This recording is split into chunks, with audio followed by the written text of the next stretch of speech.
Life ഒന്ന് സെറ്റാക്കണം, ലൈഫിൽ കുറേ മാറ്റം വരുത്തണം, അല്ലെങ്കിൽ പുതിയ ഹാബിറ്റ് തുടങ്ങണം. അങ്ങനെ ലൈഫ് ട്രാൻസ്ഫോർമേഷനുമായി സംബന്ധിച്ചിട്ട് നമ്മൾ യൂട്യൂബിൽ കുറേ വീഡിയോസ് സെർച്ച് ചെയ്യുമ്പോൾ അതിൽ ലോ ഓഫ് അട്രാക്ഷൻ, കുറേ മോട്ടിവേഷൻ വീഡിയോ, ഫോർഗിവ്നെസ്, ഗ്രാറ്റിറ്റ്യൂഡ്, അങ്ങനെ കുറേ മെത്തേഡ്സുകളുടെ നെയിമൊക്കെ നിങ്ങൾ കാണും. ഹോപ്പിനൊപ്പനോ, ബുദ്ധ ഫോർഗിവ്നെസ്, ഒരുപാട് മെത്തേഡ്സ് കാണും. അപ്പോൾ നിങ്ങൾക്ക് കൺഫ്യൂഷനാണ്, ഞാൻ എൻ്റെ ലൈഫ് എവിടെ നിന്ന് സ്റ്റാർട്ട് ചെയ്യും, ഏതാണ് ആദ്യം ചെയ്യേണ്ടത്? പല വീഡിയോസിലും ഏതെങ്കിലും ഒരു മെത്തേഡിനെ കുറിച്ച് ഡീറ്റെയിൽ ആയിട്ട് കൊടുത്തിട്ടുണ്ടായിരിക്കും. പക്ഷേ നമുക്ക് ആദ്യം എന്ത് ചെയ്യണം, രണ്ടാമത് എന്ത് ചെയ്യണം, ഒരു സ്റ്റെപ്പ് ബൈ സ്റ്റെപ്പ് ഗൈഡൻസ് നമുക്ക് എവിടെ നിന്നും കിട്ടുന്നില്ല. അപ്പോൾ അതിനെക്കുറിച്ചിട്ടാണ് നമ്മൾ ഇന്ന് സംസാരിക്കാൻ പോകുന്നത്. എൻ്റെ പേര് സിമ്പിൾ, ഞാനൊരു ലൈഫ് കോച്ചും കൺസൾട്ടൻറ്റ് സൈക്കോളജിസ്റ്റുമാണ്.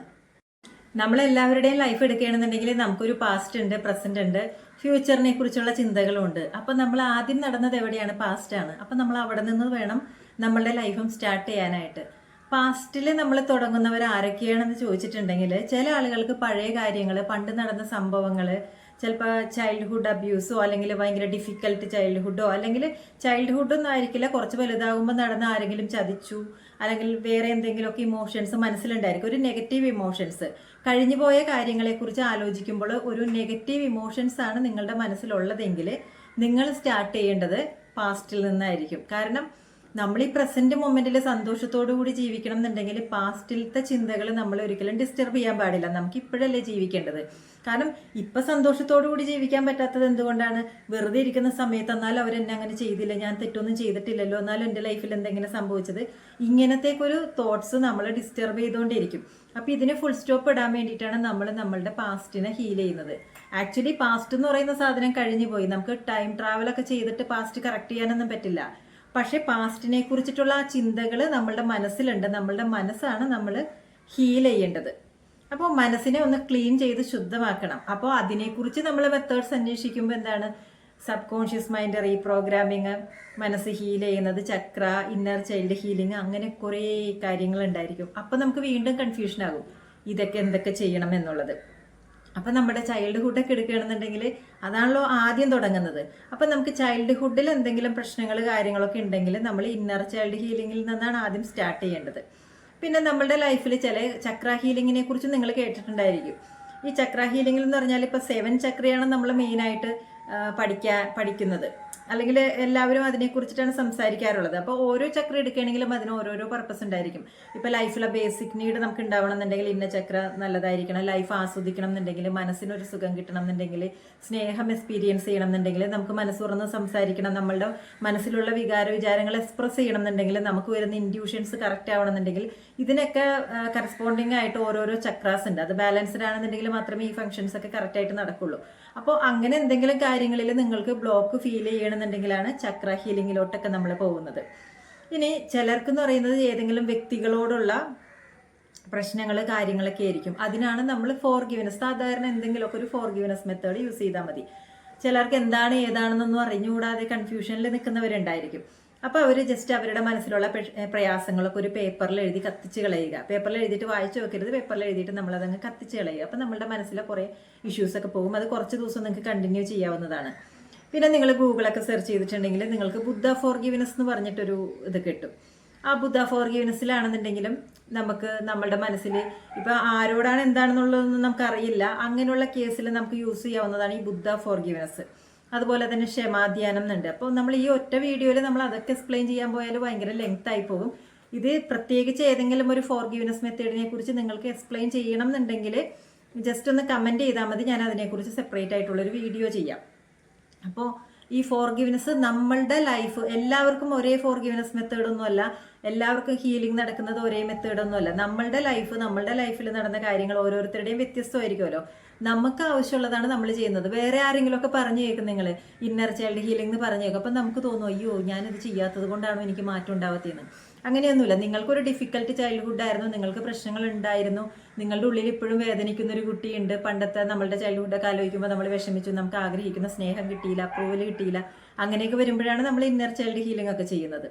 അപ്പോൾ ഓരോന്നിനും ഓരോരോ പർപ്പസ് ഉണ്ട്, അതിനനുസരിച്ചിട്ടാണ് നമ്മൾ ആ ഹീലിംഗ് ഒക്കെ ചെയ്തു പോകുന്നത്. അപ്പോൾ ഹീലിങ്ങിനെ കുറിച്ച് ഏകദേശം നിങ്ങൾക്ക് മനസ്സിലായെന്ന് വിചാരിക്കുന്നു. അതുപോലെ തന്നെ സെൽഫ് ലവിൻ്റെ പ്രാക്ടീസ്, നമ്മൾ ഹീലിംഗ് ഒക്കെ ചെയ്യാനായിട്ട് പലരും സ്റ്റാർട്ട് ചെയ്തിട്ട് കുറച്ച് ദിവസം കഴിയുമ്പോൾ നമ്മളത് സ്റ്റോപ്പ് ചെയ്യും. നമുക്കത് പിന്നെ കണ്ടിന്യൂ ചെയ്ത് പോകാനുള്ളൊരു മനസ്സില്ല. എന്തുകൊണ്ടാണ് അങ്ങനെ ഇല്ലാത്തത്? കാരണം നമുക്ക് നമ്മളോട് തന്നെ ഇഷ്ടമില്ല. നമുക്ക് നമ്മളോട് ഇഷ്ടമുണ്ടെങ്കിൽ നമ്മുടെ ലൈഫ് നല്ലതാവാൻ വേണ്ടിയിട്ടുള്ള ഇനിഷ്യേറ്റീവ് നമ്മൾ തന്നെയായിരിക്കും എടുക്കുന്നത്. നമ്മൾ ഒന്ന് തുടങ്ങും എന്നിട്ട് നിർത്തും എന്ന് പറയുന്നത് നമുക്ക് നമ്മളോട് കമ്മിറ്റ്മെന്റ് ഇല്ല, നമ്മളോട് ഇഷ്ടമില്ല, സെൽഫ് ലവ് ഇല്ല. അപ്പോൾ ഹീലിംഗ് കറക്റ്റായിട്ട് നമുക്ക് ചെയ്യാൻ പറ്റണില്ല. നിങ്ങൾ ഭയങ്കര മോട്ടിവേഷന് പുറത്ത് പലതും സ്റ്റാർട്ട് ചെയ്തു വന്നാൽ കംപ്ലീറ്റ് ചെയ്യാൻ പറ്റുന്നില്ലെങ്കിൽ നിങ്ങൾ മനസ്സിലാക്കേണ്ട ഒരു സാധനം എന്ന് പറയുന്നത് നമുക്ക് സെൽഫ് ലവ് കുറവാണെന്നുള്ളൊരു സത്യം റിയലൈസ് ചെയ്യുക. അപ്പോൾ ഈ ഹീലിങ്ങിൻ്റെ ഒപ്പം തന്നെ നിങ്ങൾ സെൽഫ് ലവ് പ്രാക്ടീസും കൂടി ചെയ്യുക. അപ്പോൾ രണ്ടും കൂടി ഹീലിംഗ് പ്ലസ് ഹീലിങ്ങിൻ്റെ ഒപ്പം തന്നെ സെൽഫ് ലവിൻ്റെ പ്രാക്ടീസും കൂടി നടക്കുമ്പോൾ നമ്മൾ കംപ്ലീറ്റ് മൈൻഡ് നല്ലൊരു ക്ലിയർ ആയിട്ട് നമുക്ക് കിട്ടും. പിന്നെ ഇതിൽ നമ്മൾക്ക് ഈസി ആയിട്ടുള്ള കുറേ മെത്തേഡ്സുകളാണ് അഫർമേഷൻസ് ഒക്കെ. അതുകൊണ്ടാണ് എല്ലാവരും അതിനെക്കുറിച്ച് കൂടുതൽ സംസാരിക്കുന്നത്. പിന്നെ ഭയങ്കര ഡീപ്പായിട്ട് നിങ്ങൾക്ക് എന്തെങ്കിലും ഇഷ്യൂസ് ഉണ്ടെങ്കിൽ നിങ്ങൾക്ക് ഓൺലൈൻ കൺസൾട്ടേഷൻ എന്തെങ്കിലും എടുക്കാവുന്നതാണ്. നേരിട്ട് പോയിട്ടുള്ള കൺസൾട്ടേഷനാണ് നിങ്ങൾക്ക് താല്പര്യമെങ്കിൽ അങ്ങനത്തെ കൺസൾട്ടേഷൻ നിങ്ങൾക്ക് വിശ്വസിക്കാവുന്ന ഒരു സ്ഥലത്ത് പോയിട്ട് നിങ്ങളൊരു കൺസൾട്ടേഷൻ എടുക്കുക, നിങ്ങളുടെ പ്രശ്നങ്ങൾ എന്താണെന്നുള്ളത് ഡിസ്കസ് ചെയ്യുക. ചെറിയ ഇഷ്യൂസ് ആണെങ്കിൽ നിങ്ങൾക്ക് തന്നെ സോൾവ് ചെയ്യാവുന്നതേ ഉള്ളൂ. ചില ആളുകൾ ചെറിയ ഇഷ്യൂസ് ഒക്കെ വരുന്ന സമയത്ത് തന്നെ സോൾവും ചെയ്യില്ല, വേറൊരാളുടെ ഹെൽപ്പും നിങ്ങൾ സ്വീകരിക്കില്ല. അപ്പോൾ എന്താണെന്ന് വെച്ചാൽ അതിങ്ങനെ ഇരുന്നിരുന്നിരുന്ന് വലുതായി മാറി. ഇപ്പം നമ്മളുടെ റൂം നമ്മൾ ക്ലീൻ ചെയ്യണില്ലെന്ന് വിചാരിക്കും. ഓരോ ദിവസമാണെങ്കിൽ നമുക്ക് തന്നെ അത് ക്ലീൻ ചെയ്യാനേ ഉള്ളൂ. പക്ഷെ കുറേ നാൾ നമ്മൾ 1 മാസം 1 വർഷമൊക്കെ ക്ലീൻ ചെയ്യാതിട്ടിട്ടുണ്ടെങ്കിൽ നമുക്കത് തന്നെ ചെയ്യാൻ പറ്റില്ല. പുറത്തുനിന്ന് ഏതെങ്കിലും പ്രൊഫഷണലിനെയൊക്കെ കൊണ്ടുവന്ന് എന്തെങ്കിലും ഉപകരണങ്ങളൊക്കെ കൊണ്ടുവന്ന് അത് ഇളക്കിയൊക്കെ എടുക്കേണ്ട ഒരു അവസ്ഥയിലോട്ടൊക്കെ വരും. അപ്പോൾ ഡീപ്പായിട്ടുള്ളൊരു പ്രശ്നങ്ങൾ വരുമ്പോഴാണ് നമുക്ക് വേറൊരാളുടെ ഹെൽപ്പ് സ്വീകരിക്കേണ്ടി വരുന്നത്. അപ്പോൾ ഹീലിങ്ങും സെൽഫ് ലവ് പ്രാക്ടീസുമാണ് നമ്മൾ ആദ്യം തുടങ്ങേണ്ടത്. ഇതിനെക്കുറിച്ചിട്ടുള്ള കുറേ വീഡിയോസ് നമ്മുടെ ചാനലിലുണ്ട്. ഇനി എന്തെങ്കിലും പ്രത്യേകിച്ച് നിങ്ങൾക്ക് വേണമെന്നുണ്ടെങ്കിൽ പറഞ്ഞാൽ അതിനെപ്പറ്റി സെപ്പറേറ്റ് വീഡിയോ നമ്മൾ ചെയ്യാം. ഹീലിംഗ് കംപ്ലീറ്റ് ചെയ്ത് കഴിഞ്ഞിട്ടുണ്ടെങ്കിൽ നമ്മൾ ഭയങ്കര റിലാക്സ്ഡ് ആയിരിക്കും. അപ്പോൾ അങ്ങനെ റിലാക്സ്ഡ് ആയിട്ടിരിക്കുന്ന അവസ്ഥയിലാണ് നമുക്ക് പ്രസൻറ്റ് ലൈഫിലുള്ള ഇഷ്യൂസൊക്കെ വരുന്നത്. അപ്പോൾ പ്രസൻറ്റ് ലൈഫിലുള്ള ഇഷ്യൂസ് എന്താണ്, നമ്മൾക്ക് എന്തിനാണ് നമ്മൾ ജീവിക്കുന്നത്, ഒരു സന്തോഷമില്ല, നമുക്കൊരു ലക്ഷ്യമില്ല, എന്താണ് ചെയ്യേണ്ടതെന്ന് അറിയില്ല, വെറുതെ നമുക്ക് ഇങ്ങനെ സമയമുണ്ട് പക്ഷെ ഒന്നും ചെയ്യാൻ പറ്റാത്തതെന്ന് വെച്ചാൽ നമുക്കൊരു ലക്ഷ്യബോധം ഇല്ലാത്തതുകൊണ്ടാണ്. അതുകൊണ്ട് നമ്മളുടെ പാഷൻ എന്താണ്, പർപ്പസ് എന്താണ്, നമ്മളുടെ ഗോൾ സെറ്റിങ്, നമ്മളുടെ ഡെയിലി റുട്ടീൻ, ഇങ്ങനെയുള്ള കാര്യങ്ങൾ നമുക്കൊരു ലക്ഷ്യം ഉണ്ടാക്കിയിട്ട് അതിലോട്ടുള്ളൊരു ഡെയിലി റുട്ടീൻ ഉണ്ടാക്കുക, ആക്ഷൻ പ്ലാൻ എടുക്കുകയാണ് നമ്മൾ ചെയ്യേണ്ടത്. പിന്നെ ലൈഫിലെ എല്ലാ ഏരിയനെ കുറിച്ചും നമുക്ക് അറിവുണ്ടായിരിക്കണം. അപ്പോൾ ഇന്നത്തെ കാലത്ത് നമുക്ക് അറിവുണ്ടാക്കാനായിട്ട് ഒരുപാട് സൗകര്യങ്ങളുണ്ട്. ഇപ്പോൾ റിലേഷൻഷിപ്പിന് എന്നൊക്കെ എന്തെങ്കിലും ഇഷ്യൂസ് ഉണ്ടെങ്കിൽ അതിൻ്റെ ഒരു ബേസിക് ആയിട്ടുള്ള ഒരു ഫൗണ്ടേഷൻ എന്ന് പറയുന്നതാണ് സെൽഫ് ലവ്. നമ്മൾ സെൽഫ് ലവ് ചെയ്യുമ്പോൾ പ്രാക്ടീസ് ചെയ്യുമ്പോൾ നമ്മളെ കൂടുതൽ സ്നേഹിക്കാൻ തുടങ്ങും, നമ്മളെ കൂടുതൽ മനസ്സിലാക്കാൻ തുടങ്ങും. നമ്മളെ നന്നായിട്ട് മനസ്സിലാക്കാൻ തുടങ്ങുമ്പോൾ ഓഫ് കോഴ്സ് നമുക്ക് മറ്റുള്ളവരെക്കുറിച്ചും കൂടുതൽ അറിയാനും മനസ്സിലാക്കാനും സാധിക്കും. ഈ റിലേഷൻഷിപ്പിൻ്റെ എന്തെങ്കിലും ഇഷ്യൂസ് ഉള്ളവർ സെൽഫ് ലവ് പ്രാക്ടീസിലൂടെ തന്നെ നല്ല മാറ്റം വരുത്താനായിട്ട് പറ്റും. പിന്നെ നമ്മൾ ഈ ഫോർഗീവ്നെസ് ഉണ്ടല്ലോ, നമുക്ക് ഇങ്ങനെ വേറൊരാൾ നമ്മളോട് എന്തെങ്കിലും മോശമായിട്ടൊക്കെ പെരുമാറിയിട്ടുണ്ടെങ്കിൽ അത് തന്നെ നമ്മൾ മനസ്സിലിട്ടുകൊണ്ട് നടക്കരുത്. അത് മനസ്സിലിട്ടുകൊണ്ട് നടക്കുമ്പോൾ നമ്മളുടെ ഉള്ളിൽ തന്നെയാണ് ഭാരം ഉണ്ടാവുന്നത്. അതൊക്കെ വിട്ടുകളയാനായിട്ട് നമ്മൾ പഠിക്കണം. അപ്പോൾ അത് പ്രാക്ടീസിലൂടെ മാത്രമേ സാധിക്കുകയുള്ളൂ. അല്ലാതെ 1-2 പ്രാവശ്യം ചെയ്തിട്ട് അയ്യോ എനിക്കിത് പറ്റുന്നില്ല എന്ന് പറയരുത്. പ്രാക്ടീസിലൂടെ നടക്കുകയുള്ളൂ. പിന്നെ നമ്മൾ എല്ലാ ദിവസവും നമ്മളൊന്നൊരു നന്ദിയോടുകൂടി നമ്മൾ ജീവിക്കുക. നന്ദിയോടുകൂടി ജീവിച്ചാൽ മതി. പക്ഷെ അത് പറ്റാത്തവർക്ക് സ്റ്റാർട്ട് ചെയ്യാൻ വേണ്ടിയിട്ടാണ് നമ്മൾ ഗ്രാറ്റിറ്റ്യൂഡ് ജേർണലൊക്കെ പറയുന്നത്. അപ്പോൾ ഈ ഗ്രാറ്റിറ്റ്യൂഡ് എഴുതുമ്പോഴെന്ന് വെച്ചാൽ നമ്മൾ നല്ല കാര്യങ്ങളിലോട്ട്, നമ്മളുടെ ലൈഫിൽ നടന്ന നല്ല കാര്യങ്ങളിലോട്ട് നമ്മൾ കൂടുതൽ ഫോക്കസ് ചെയ്യുമ്പോൾ സ്വാഭാവികമായിട്ട് കുറച്ച് നാൾ നമ്മളുടെ മൈൻഡിനെ നമ്മൾ ഗ്രാറ്റിറ്റ്യൂഡിലോട്ട് ഫോക്കസ് ചെയ്യുമ്പോൾ പിന്നീടും നമ്മൾ അറിയാതെ തന്നെ ആ ഒരു ഗ്രാറ്റിറ്റ്യൂഡിലോട്ട് നമ്മളുടെ ലൈഫിൽ എന്തെല്ലാം കാര്യങ്ങൾ ഉണ്ടെന്നുള്ളത് നോക്കും. അപ്പോൾ നമുക്ക് പരിഭവങ്ങളൊക്കെ കുറഞ്ഞു തുടങ്ങും. ഇപ്പോൾ തൊട്ട അയൽവക്കത്ത് ഒരു പാട്ട് വെച്ചിട്ടുണ്ട്, ഒരു നല്ലൊരു സിനിമാ പാട്ടാണ് വെച്ചേക്കണേന്ന് വിചാരിക്കും. അത് നമ്മൾ കണ്ടിന്യൂസ് ആയിട്ട് ഒരു 2-3 ദിവസം കേട്ടിട്ടുണ്ടെങ്കിൽ പിന്നെ നമ്മൾ ആ പാട്ട് ഓഫ് ചെയ്താലും നമ്മളതൊരു മൂളിപ്പാട്ട് പോലെ പാടിക്കൊണ്ട് കിടക്കും. അതുപോലെയാണ് നമ്മൾ ഗ്രാറ്റിറ്റ്യൂഡ് പ്രാക്ടീസ് ചെയ്യുമ്പോൾ അല്ലെങ്കിൽ അഫർമേഷൻസ് യൂസ് ചെയ്യുമ്പോൾ തുടക്കത്തിൽ നമുക്കത് ബുദ്ധിമുട്ടായിരിക്കും. പക്ഷെ തുടർച്ചയായിട്ട് നമ്മൾ കേട്ട് നമ്മളുടെ മൈൻഡ് സെറ്റ് അതിലേക്ക് ഷിഫ്റ്റ് ചെയ്യും. അപ്പോൾ ഗ്രാറ്റിറ്റ്യൂഡൊക്കെ പ്രാക്ടീസ് ചെയ്യുമ്പോൾ നമ്മൾക്ക് നല്ലൊരു വൈബ്രേഷൻ ആയിരിക്കും ഉണ്ടാവുന്നത്. നമ്മളുടെ തോട്ട് പാറ്റേണൊക്കെ മാറാനായിട്ട് അത് ഹെൽപ്ഫുള്ളായിരിക്കും. ഇനി നമ്മൾ അൺകണ്ടീഷണൽ ലവ് പ്രാക്ടീസ് ചെയ്യുക. നമ്മളെപ്പോഴും എനിക്കെന്ത് കിട്ടും എന്ന് ആലോചിച്ച് ജീവിക്കാതെ നമുക്ക് എന്ത് നൽകാൻ പറ്റും എന്നും കൂടി നമ്മൾ ഇടയ്ക്ക് ചിന്തിക്കണം. ഇപ്പം നമ്മൾ പുറത്ത് നമ്മളുടെ വീട്ടിലെ മാവ് നോക്കുകയാണെങ്കിൽ അത് കുറേ മാങ്ങ നമുക്ക് തരും. പക്ഷെ അതെടുത്ത് കഴിക്കുന്നില്ലല്ലോ. ഞാൻ ഉണ്ടാക്കിയതല്ല, ഞാൻ നിനക്ക് തരൂലെന്ന് പറഞ്ഞ് നമുക്ക് തരാതിരിക്കുന്നില്ലല്ലോ. ചക്കയാണെങ്കിലും തേങ്ങയാണെങ്കിലും നമ്മുടെ പ്രപഞ്ചത്തിൽ നിന്ന് നമ്മൾ പഠിക്കുന്നത് എന്താണ്, നമ്മൾ മറ്റുള്ളവർക്കും കൂടി കൊടുക്കുക എന്നുള്ളത്. അപ്പോൾ നമുക്ക് എന്ത് കിട്ടിയിട്ടുണ്ടെങ്കിലും നമ്മൾ എന്താ ചെയ്യേണ്ടത്, അതായത് വേറൊരാൾക്ക് ഹെൽപ്ഫുൾ ആകുന്ന സാധനങ്ങളൊക്കെ നമ്മൾ ഷെയർ ചെയ്യാനും കൂടിയും പഠിക്കുക. ഈ ഷെയർ ചെയ്യുമ്പോൾ എന്ന് വെച്ചിട്ടുണ്ടെങ്കിൽ അപ്പം കിട്ടുന്ന സന്തോഷം നമുക്ക് എപ്പോഴും അത് ആലോചിക്കുമ്പോൾ നമുക്ക് എപ്പോഴും നല്ലൊരു സന്തോഷമായിരിക്കും. നമ്മളുടെ ലൈഫ് കൊണ്ട് ഒരു പ്രയോജനം ഉണ്ടല്ലോ, ഉണ്ടായല്ലോ, മീനിങ് ഉണ്ടല്ലോ, നമുക്കൊരു പർപ്പസ് ഒക്കെ ഫീൽ ചെയ്യുന്നത് നമ്മളുടെ ലൈഫ് മറ്റുള്ളവർക്ക് ഒരു ലോകത്തിന് പ്രയോജനമുള്ളതായിട്ട് മാറുമ്പോഴാണ് നമുക്ക് സന്തോഷം തോന്നുന്നത്. ഇപ്പോൾ അയാൾ എന്താണ് നന്നായിട്ട് പഠിച്ചു, ജോലി കിട്ടി, എന്നിട്ട് ആ കിട്ടുന്ന പൈസയ്ക്ക് അവരുടെ വീട്ടിലെ കാര്യങ്ങൾ അവനവൻ്റെ സന്തോഷം മാത്രം നോക്കി ജീവിക്കുമ്പോൾ അത് എപ്പോഴെങ്കിലും ഇതിനൊരു എന്താണ് ഡിഫിക്കൽട്ടീസ് ഉണ്ടായാൽ, ഇത് നടക്കാതെ, ഇങ്ങനത്തെ ഒരു പ്രക്രിയ നടക്കാതെ വരുമ്പോൾ, അതായത് അവർക്ക് പൈസ കിട്ടുന്നു, ജോലി, ഇതിലൊക്കെ എന്തെങ്കിലും തടസ്സങ്ങൾ ഉണ്ടായാൽ പിന്നെ അവർക്ക് ദുഃഖമായിരിക്കും.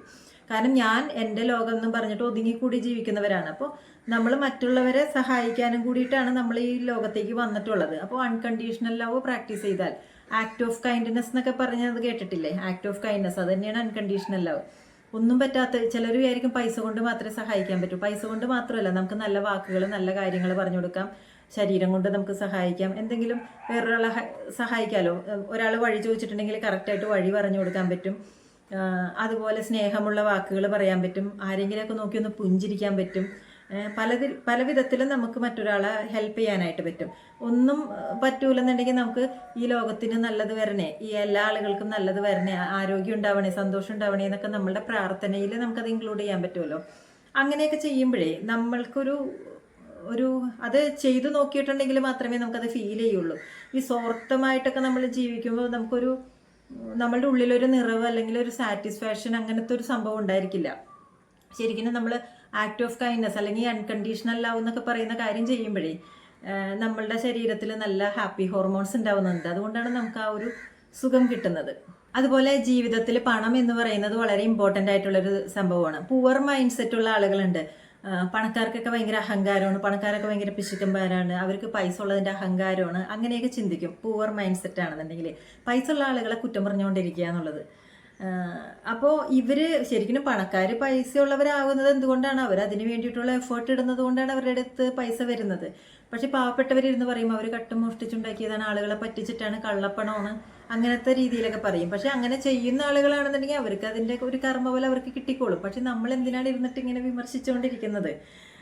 അപ്പോൾ ഈ പണത്തിനെക്കുറിച്ച് നിങ്ങൾ അറിയാനും പഠിക്കാനും ഒക്കെ ശ്രമിക്കണം. കുറേ വീഡിയോസ് കാണാം, ഒരുപാട് ബുക്കുകൾ വായിക്കാം. ഇതിലൂടെയൊക്കെ നിങ്ങൾക്ക് അതിൻ്റെ അറിവുകൾ ഉണ്ടാകും. വരവ് ചെലവ് കണക്കുകളൊക്കെ നമുക്ക് കീപ്പ് ചെയ്യാം. നമ്മളുടെ വരവിനനുസരിച്ചിട്ട് നമ്മൾ ചിലവാക്കി പഠിക്കണം. വേറൊരാളെ കമ്പയർ ചെയ്യാതെ നമ്മളുടെ വരുമാനത്തിൽ നിന്ന് ജീവിക്കുക. അതിൽ ജീവിക്കാൻ പറ്റുന്നില്ലെങ്കിൽ വരുമാനം എങ്ങനെ കൂട്ടാൻ പറ്റും എന്നൊക്കെയാണ് നമ്മൾ ചിന്തിക്കേണ്ടത്.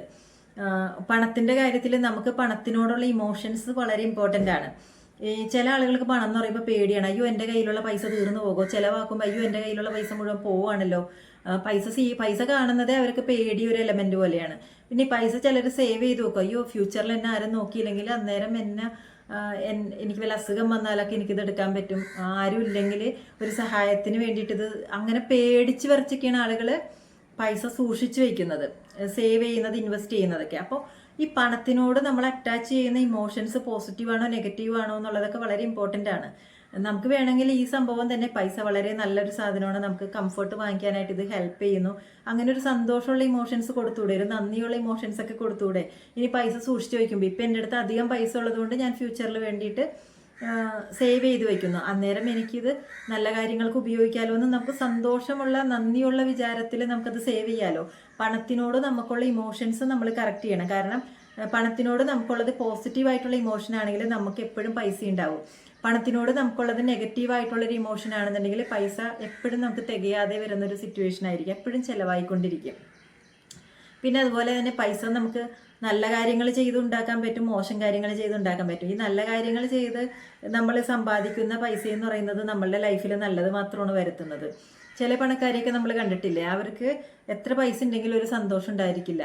കാരണം നമ്മൾ ഈ പണത്തിൻ്റെ ആ ഒരു സ്പിരിച്വൽ കോഷ്യൻ്റ് എസ്ക്യൂ എന്ന് പറയുന്നൊരു സംഭവമാണ്. നമ്മൾ എന്ത് നല്ല കാര്യം ചെയ്ത് നല്ല പണം ഉണ്ടാക്കുന്നുവോ അല്ലെങ്കിൽ മോശം കാര്യം ചെയ്ത് മോശം പണം ഉണ്ടാക്കുന്നുവോ അങ്ങനത്തെ കാര്യങ്ങളൊക്കെ വളരെ ഇമ്പോർട്ടൻ്റ് ആണ്. പണത്തിനോടുള്ള നമ്മളുടെ ഇമോഷന്, പണം നമ്മൾ ഏത് രീതിയിൽ സമ്പാദിക്കുന്നു എന്നുള്ളതൊക്കെ പണം നമ്മുടെ കയ്യിൽ നിലനിർത്തുന്നത് അതിനെ ഡിപ്പെൻഡ് ചെയ്തിട്ടാണ്. സോ അതൊക്കെ നിങ്ങൾ അതിനെക്കുറിച്ചൊക്കെ പഠിച്ച് സൈക്കോളജി ഓഫ് മണി, ഹാപ്പി മണി, അങ്ങനെ കുറേ ബുക്കുകളുണ്ട്, അതൊക്കെ നോക്കി പഠിച്ചിട്ട് അതിൻ്റെ കുറേ കാര്യങ്ങളൊക്കെ മനസ്സിലാക്കണം. നമ്മൾ കുറേ യൂട്യൂബ് വീഡിയോ മാത്രം കണ്ടിട്ടോ അല്ലെങ്കിൽ കുറച്ച് ബുക്കുകൾ മാത്രം നമ്മളുടെ ലൈഫ് എങ്ങനെ പോകുന്നു എന്നുള്ളതിൻ്റെ 100% റെസ്പോൺസിബിലിറ്റി നമുക്കാണ്. അല്ലാതെ യൂട്യൂബിൽ മറ്റേ വീഡിയോ ഉണ്ടായിരുന്നില്ല അല്ലെങ്കിൽ ഇന്ന ബുക്കിൽ എനിക്ക് എല്ലാ കണ്ടന്റും കിട്ടിയില്ല എന്നുള്ളൊരു സാധനമല്ല. നമുക്ക് എന്ത് വേണോ നമ്മളത് അന്വേഷിച്ച് പിടിക്കണം. അപ്പോൾ നമ്മളുടെ ആരോഗ്യം നിലനിർത്താൻ കഴിഞ്ഞ ദിവസത്തെ വീഡിയോയിൽ നമ്മൾ അതിനെക്കുറിച്ചിട്ടാണ് പറഞ്ഞത്. നമ്മളുടെ ആരോഗ്യത്തിൽ നമ്മൾ emotional health, physical health, mental health, emotional ഹെൽത്തിനെ കുറിച്ചിട്ടൊക്കെ നമ്മൾ പറഞ്ഞു. അപ്പോൾ അതൊക്കെ നോക്കിയിട്ട് ആ ഒരു ഏരിയയിൽ നിങ്ങൾ കറക്റ്റ് ചെയ്യാനായിട്ട് നിങ്ങൾ നോക്കാം. നമ്മളുടെ ജോലിയിൽ ഇമ്പ്രൂവ്മെൻറ്റ് വേണമെന്നുണ്ടെങ്കിൽ, അല്ലെങ്കിൽ ജോലി ഷിഫ്റ്റ് ചെയ്യണമെന്നുണ്ടെങ്കിൽ നമ്മൾ അതിനെക്കുറിച്ചിട്ടൊക്കെ പഠിക്കാനൊക്കെ നമ്മൾ ഡെയിലി റുട്ടീൻ ഉണ്ടാക്കുന്നതിൽ അത് പറഞ്ഞിരുന്നു, പുതിയ കാര്യങ്ങളൊക്കെ ലേൺ ചെയ്യണം എന്നുള്ളത്. അപ്പോൾ ലൈഫിലെ എല്ലാ ഏരിയനെ കുറിച്ചിട്ടും നമുക്ക് അറിവുണ്ടായിരിക്കണം. അല്ലാണ്ട് സ്കൂളിലും കോളേജിലൊന്നും ഇതിനെക്കുറിച്ച് ഒരുപാട് കാര്യങ്ങളൊന്നും പഠിപ്പിച്ചു തരില്ല. നമ്മളുടെ ലൈഫിൽ എന്തെല്ലാം ഏരിയകളുണ്ട്, എന്തെല്ലാം കാര്യങ്ങൾ നമുക്ക് അറിയണം, എന്തൊക്കെ എനിക്ക് അറിഞ്ഞുകൂടാ, ഇതൊക്കെ നമുക്ക് തന്നെ ബോധം ഉണ്ടായിരിക്കണം. അപ്പോൾ നമ്മൾ ലൈഫിൽ സ്റ്റെപ്പ് ബൈ സ്റ്റെപ്പ് ഗൈഡൻസ് എന്ന് പറഞ്ഞത് ആദ്യം നമ്മൾ സെൽഫ് ലവ് ഉണ്ടാക്കി ഹീലിംഗ് കംപ്ലീറ്റ് ചെയ്തു. അത് കഴിഞ്ഞിട്ട് നമ്മൾ ഗോൾ സെറ്റിംഗ് ചെയ്തു. ഗോൾ സെറ്റ് ചെയ്ത് കഴിഞ്ഞിട്ട് നമ്മൾ അതിനൊരു ആക്ഷൻ പ്ലാൻ ഉണ്ടാക്കി. അതിനനുസരിച്ച് നമ്മൾ ഡെയിലി റൂട്ടീൻ ക്രമീകരിച്ചു, നമ്മൾ ആക്ഷൻ എടുക്കുന്നു. അതുപോലെ തന്നെ നമ്മളുടെ പണം സേവ് ചെയ്യാനുള്ള മാർഗ്ഗങ്ങൾ, ഇൻവെസ്റ്റ് ചെയ്യാനുള്ള മാർഗ്ഗങ്ങളെക്കുറിച്ച് നമ്മൾ പഠിക്കണം. അതിനോടുള്ള ഇമോഷൻസ് നമ്മൾ കറക്റ്റ് ആക്കണം. അതുപോലെ ബന്ധങ്ങൾ നമ്മൾ നല്ല രീതിയിൽ കൊണ്ടുപോകാനായിട്ട് ബന്ധങ്ങളിൽ ചില ബന്ധങ്ങളോട് നമ്മൾ നോ പറയേണ്ടി വരും, ചിലയിടത്ത് നമ്മളൊരു ബൗണ്ടറി സെറ്റ് ചെയ്തൊക്കെ നിർത്തേണ്ടി വരും. അത് നമ്മൾ സെൽഫ് ലവ് ഉള്ള ആളുകളാണെങ്കിൽ ഓഫ് കോഴ്സ് അതൊക്കെ ചെയ്തോളും. അപ്പോൾ ഇത്രയും കാര്യങ്ങളാണ് നിങ്ങൾ ശ്രദ്ധിക്കേണ്ടത്. ഇന്നത്തെ വീഡിയോ നമ്മൾ ഇട്ടത് എന്താണെന്ന് വെച്ചാൽ, കുറച്ച് പേര് വാട്സപ്പിൽ എവിടെ നിന്ന് ഇങ്ങനത്തെ കുറച്ച് സാധനങ്ങൾ സംശയങ്ങളായിട്ട് ചോദിച്ചു. ഞാൻ പറഞ്ഞിട്ടുണ്ടായിരുന്ന സംശയങ്ങൾ എന്തെങ്കിലും ഉണ്ടെങ്കിൽ ചോദിക്കാൻ. ഞാൻ പക്ഷേ പറഞ്ഞിട്ടുണ്ടായിരുന്നത് വീഡിയോൻ്റെ താഴെ കമൻ്റായിട്ട് ചോദിക്കാനാണ്. പക്ഷെ നേരെ എൻ്റെ വാട്സപ്പിലോട്ടാണ്. അപ്പോൾ അതുകൊണ്ടാണ് ഞാൻ ഇന്ന് പെട്ടെന്ന് ഇങ്ങനൊരു വീഡിയോ ചെയ്തത്. ഇത് നമ്മളുടെ 90 ഡേയ്സ് ചലഞ്ച് പേഴ്സണൽ ഗ്രോത്തിൻ്റെ ഭാഗമായിട്ട് ചെയ്തിട്ടുള്ളൊരു വീഡിയോ ആണ്. ഇതുപോലെ നിങ്ങൾക്ക് എന്തെങ്കിലും സംശയങ്ങൾ ഉണ്ടെങ്കിൽ അത് സെപ്പറേറ്റ് വീഡിയോ ആയിട്ട് ചെയ്യാമെന്ന് ഞാൻ പറഞ്ഞിട്ടുണ്ടായിരുന്നു. അതുകൊണ്ടാണ് ഇന്നത്തെ വീഡിയോ ചെയ്തത്. നമുക്ക് അടുത്ത ദിവസം മറ്റൊരു വീഡിയോ ആയിട്ട് കാണാം.